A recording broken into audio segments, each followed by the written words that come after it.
Assalamualaikum warahmatullahi wabarakatuh. Ketika cahaya tauhid telah padam di muka bumi, kegelapan yang amat pekat nyaris menutupi akal. Hanya sedikit orang yang bertauhid yang tersisa, yang masih memegang teguh nilai-nilai ajaran tauhid. Maka dengan rahmat-Nya yang agung, Allah Subhanahu wa Ta'ala menghendaki untuk mengirim seorang Rasul dengan ajaran dari langit untuk menghentikan penderitaan yang ada di tengah kehidupan. Dan di tengah kegelapan malam yang menakutkan, tiba-tiba terbitlah matahari para nabi.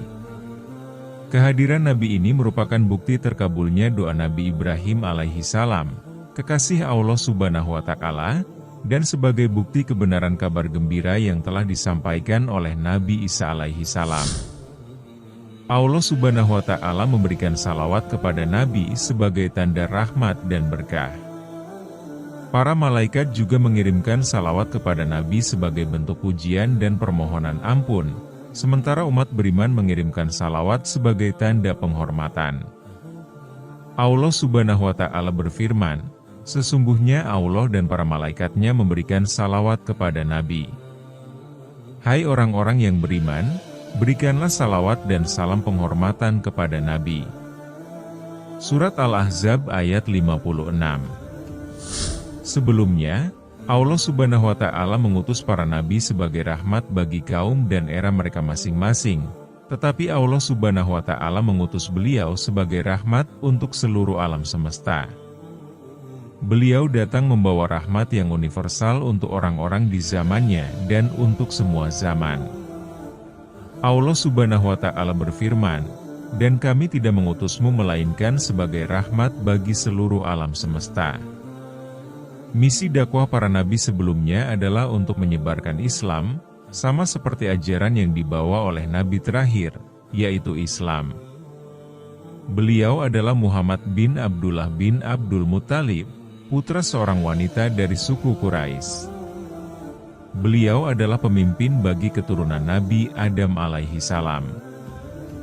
Beliau adalah hamba Allah Subhanahu wa Ta'ala dan Rasul-Nya, serta menjadi rahmat Allah Subhanahu wa Ta'ala yang diberikan kepada umat manusia. Dia lahir di tanah Arab. Pada malam yang gelap, Abdul Muttalib membayangkan matahari telah terbit, namun ketika ia bangun, dia mendapati masih tengah malam, dan keheningan yang luar biasa menyelimuti gurun. Dia menuju pintu kemah, melihat bintang-bintang bersinar di langit, dan dunia tampak diselimuti malam. Dia kembali ke kemah dan tidur. Tidak lama kemudian, dia terlelap dan bermimpi lagi. Kali ini, segalanya tampak lebih jelas. Sesuatu yang besar memerintahnya untuk melakukan tugas penting. Galilah Zam-Zam dalam mimpinya, dia bertanya, apakah itu Zam-Zam? Perintah itu terulang, menyuruhnya menggali Zam-Zam. Abdul Muttalib melihat sesuatu yang tersembunyi, membuatnya berdiri dari tempat tidur dengan hati berdebar. Dia bangkit, membuka pintu kemah, dan pergi ke gurun. Apa arti Zam-Zam? Pikirannya tiba-tiba dipenuhi dengan cahaya dari kejauhan, menyadari bahwa Zam-Zam pasti adalah sumur. Namun, mengapa suara dalam mimpinya ingin dia menggali sumur itu? Jawabannya adalah agar para peziarah yang berhaji dan berkeliling Ka'bah bisa meminumnya. Namun, apa nilai sumur itu sendiri, mengingat banyak sumur lain yang bisa digunakan oleh para peziarah?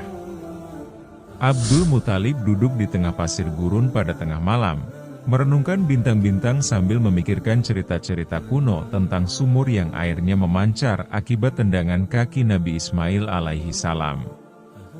Ada juga cerita yang menyebutkan bahwa sumur tersebut telah hilang seiring berjalannya waktu. Saat matahari terbit di atas gurun Jazirah Arab, Abdul Muttalib bertemu dengan orang-orang dan memberitahu mereka tentang niatnya untuk menggali sumur di lokasi tertentu yang ditunjukkan kepadanya melalui suara dalam mimpinya. Namun, orang-orang Quraisy menentangnya karena tempat yang ditunjuk Abdul Muttalib berada di antara dua berhala, Asyaf dan Nailah, yang disembah oleh penduduk setempat. Abdul Muthalib merasa putus asa dalam meyakinkan kaumnya untuk mengizinkan dia menggali sumur, terlebih karena mereka tahu dia hanya memiliki seorang anak. Dia menyadari bahwa ia tidak memiliki anak-anak yang dapat membantunya, memberikan kekuatan, dan memenuhi keinginannya.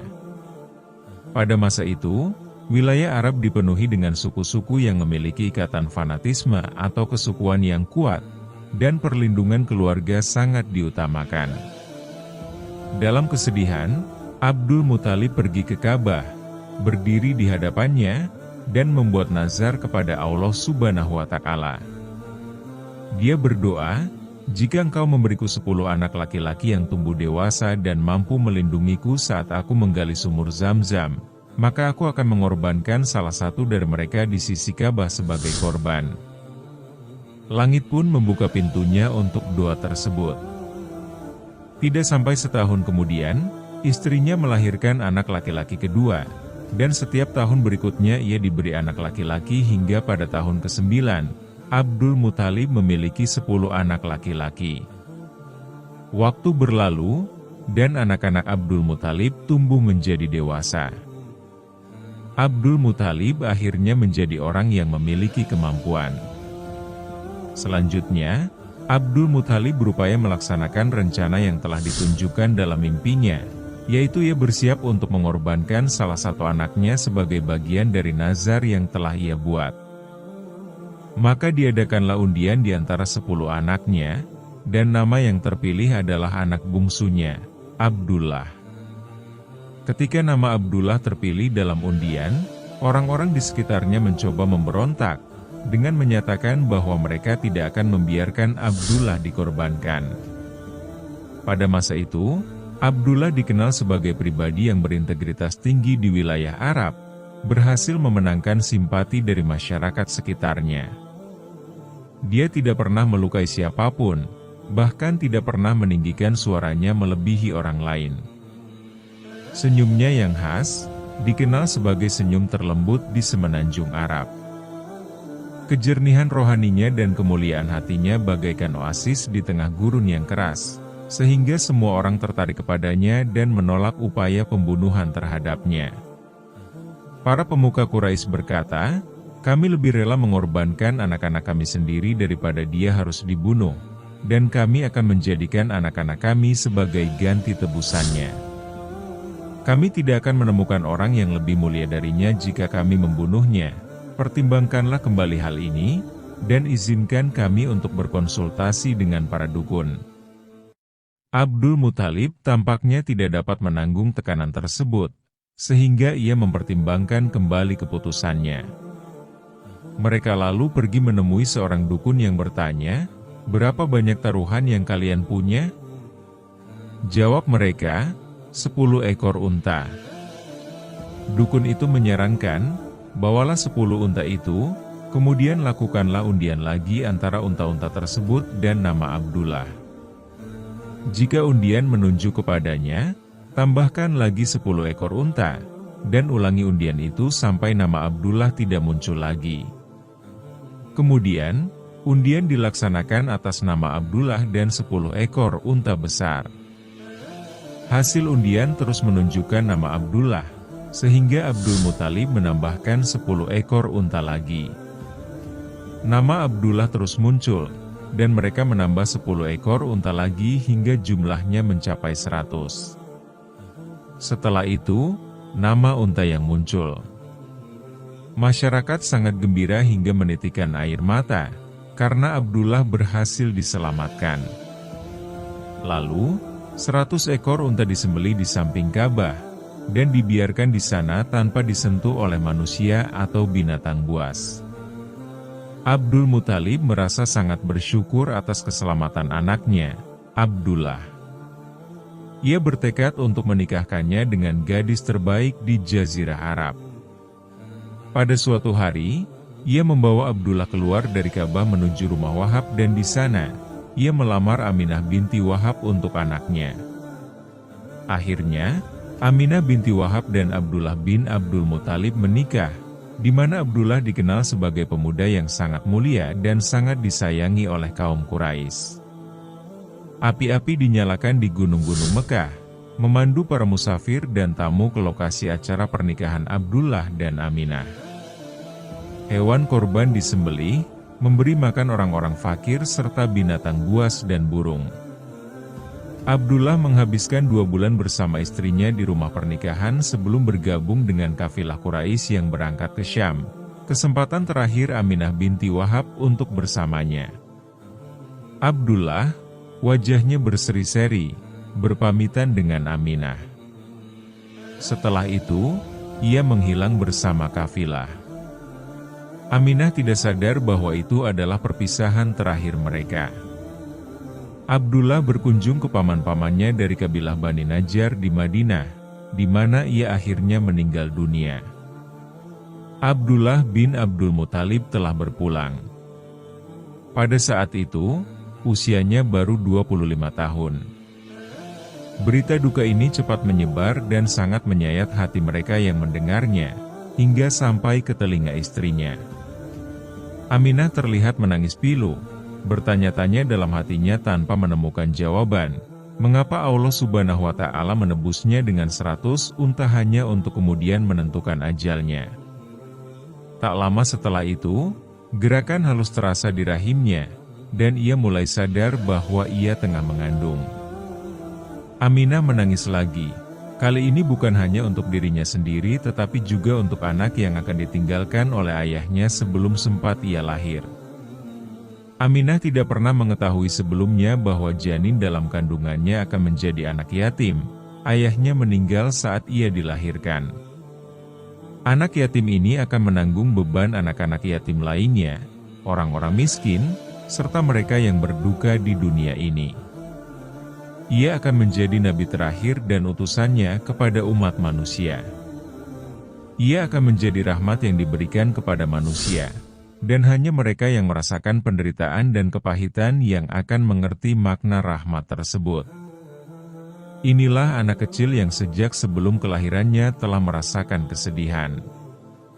Hari-hari berlalu, dan tangisan penderitaan pun lenyap, mata Aminah kering, namun kesedihannya masih terlihat seperti pohon yang tumbuh dalam kekeringan. Kesedihannya semakin terasa setiap hari, namun mulai tak terlihat saat dia menyadari bahwa janin dalam kandungannya tidak memberatkan, malah terasa ringan bagai merpati yang terbang mengelilingi Ka'bah. Jika kesedihan itu selalu ada, tak ada wanita yang lebih bahagia dari dia dengan kehamilan ringan ini.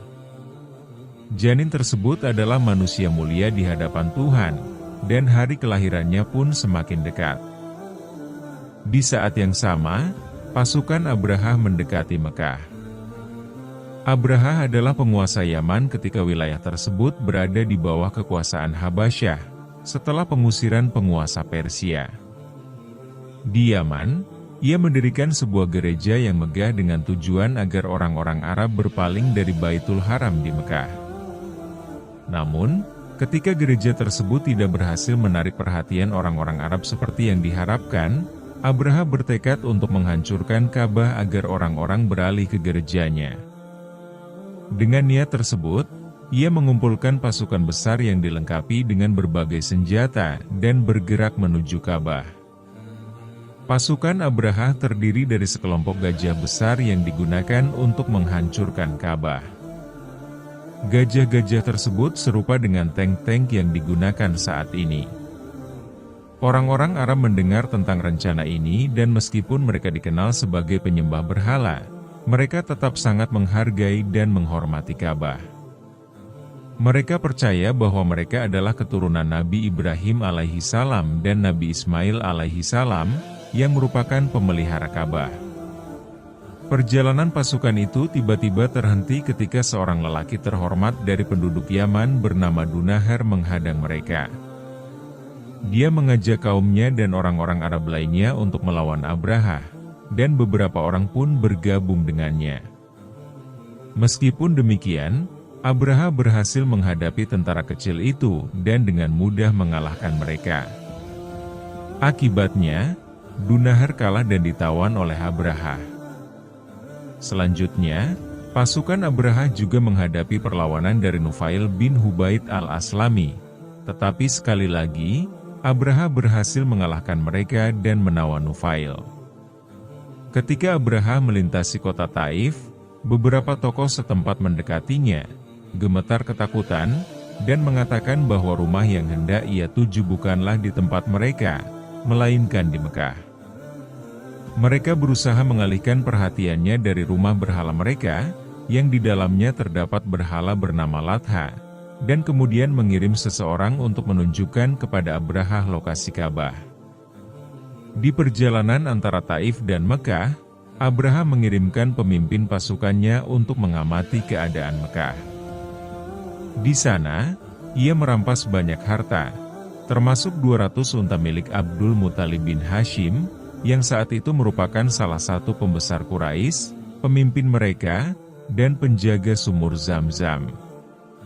Ketika utusan Abraha tiba di Mekah, hal itu menimbulkan kegelisahan di antara suku-suku. Kaum Quraisy dan Hananah pun mulai bergerak. Namun, mereka segera menyadari bahwa mereka tidak memiliki kekuatan untuk melawan Abraha, sehingga mereka membiarkannya berlalu. Berita tentang kedatangan pasukan yang kuat dan tak tertandingi pun menyebar di seluruh Jazirah Arab.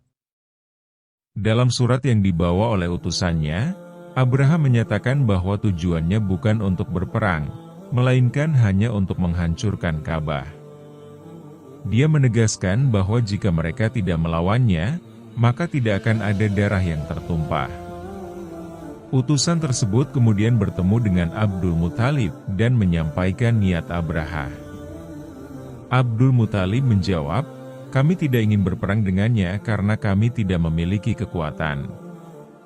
Ka'bah adalah rumah Allah yang maha mulia dan suci, serta rumah kekasihnya Ibrahim.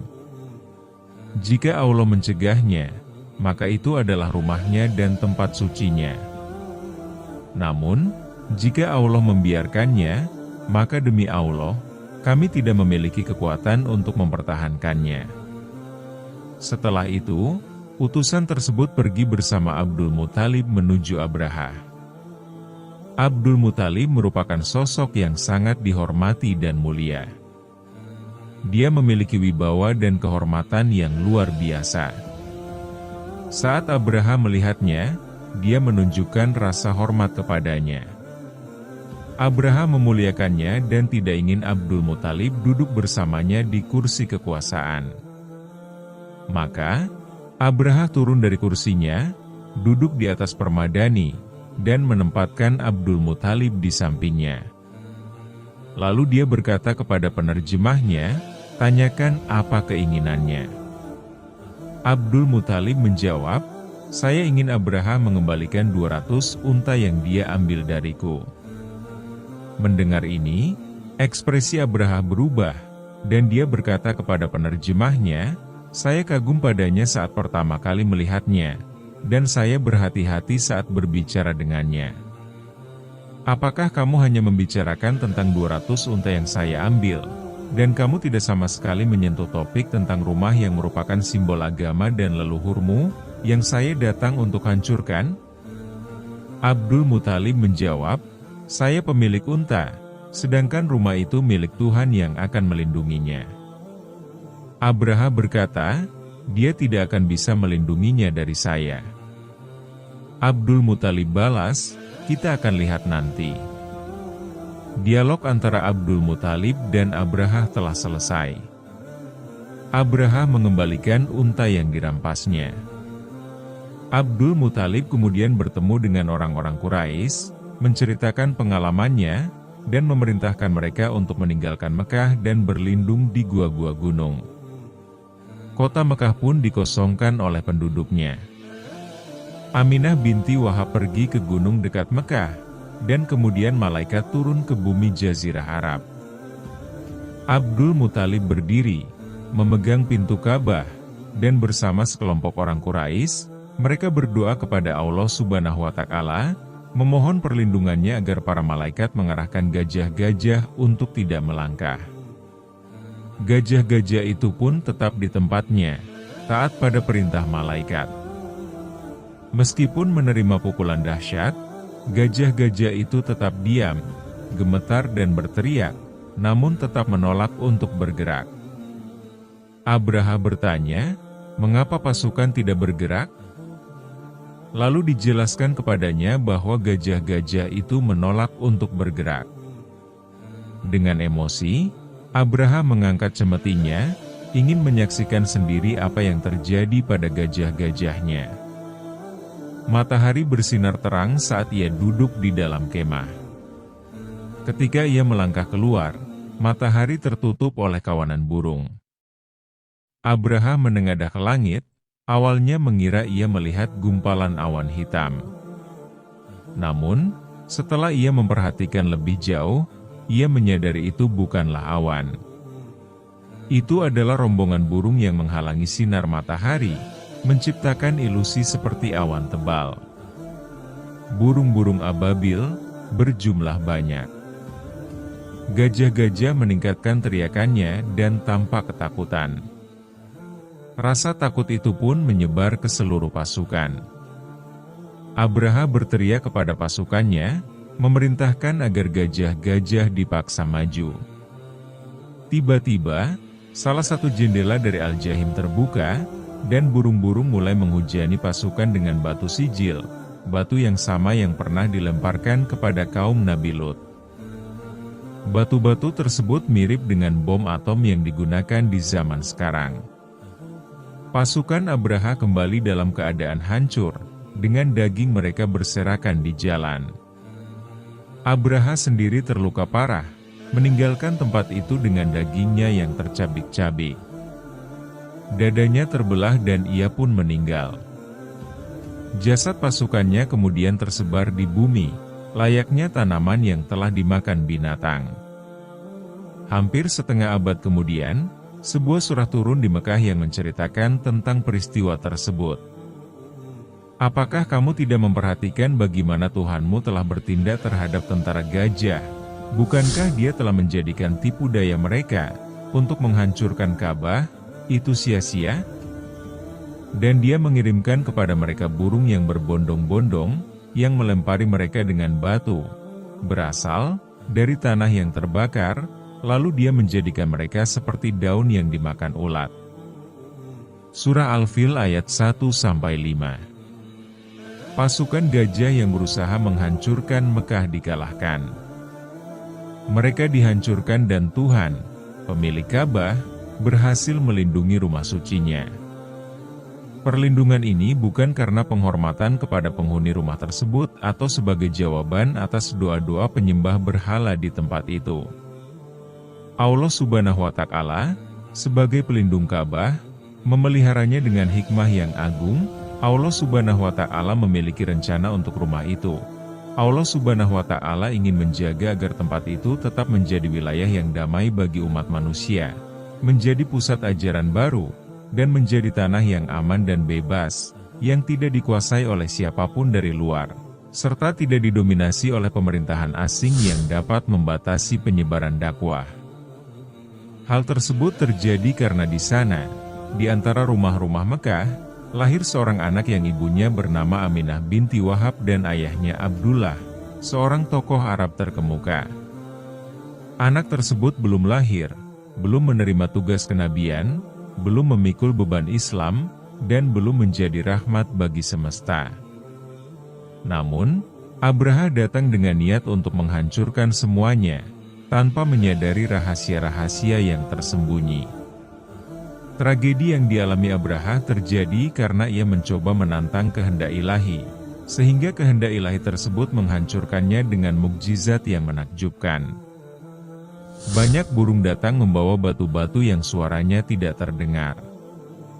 Kemudian, burung-burung tersebut melemparkan batu-batu itu ke arah Abraha dan pasukannya. Semua ini merupakan bagian dari rencana ilahi untuk melindungi rumahnya, agamanya, dan nabinya, sebelum diketahui bahwa Nabi Islam telah bersiap untuk lahir dari rahim ibunya dan memulai kehidupan yang penuh tantangan di dunia.